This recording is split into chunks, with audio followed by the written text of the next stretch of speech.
મહારાષ્ટ્રના ભિવંડીમાં ભારે વરસાદથી દિવાલ ધરાશાયી થવાની ઘટના બની છે। ભિવંડીના અલી વિસ્તારમાં બિલ્ડિંગની દિવાલ ધરાશાયી થતા દિવાલ પાસે જ જે કન્સ્ટ્રક્શન કામ ચાલી રહ્યું હતું રાત્રિ દરમિયાન આ દુર્ઘટના બની હોવાથી સદનસીબે કોઈ જાનહાનિ નથી થઈ। દિવાલ તૂટવાનો અવાજ આવતા જ લોકો ઘરની બહાર દોડી આવ્યા હતા। તો બીજી તરફ આ સમગ્ર ઘટના સીસીટીવીમાં કેદ થઈ છે।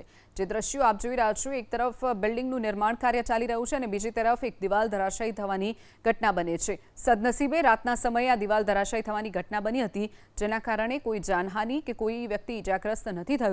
મોડી રાત્રે ધડાકાભેર અવાજ આવતા લોકો ઘરની બહાર દોડી આવ્યા હતા। તો બીજી તરફ આ દિવાલ ધરાશાયી થવાની સમગ્ર ઘટના સીસીટીવીમાં કેદ થઈ છે। તો જે દ્રશ્યો સામે આવ્યા છે દિવાલ ધરાશાયી થવાના મહારાષ્ટ્રનું ભિવંડી, જ્યાં આ ઘટના બની છે। ભિવંડીના અલી વિસ્તારમાં બિલ્ડિંગની દિવાલ ધરાશાયી થઈ છે।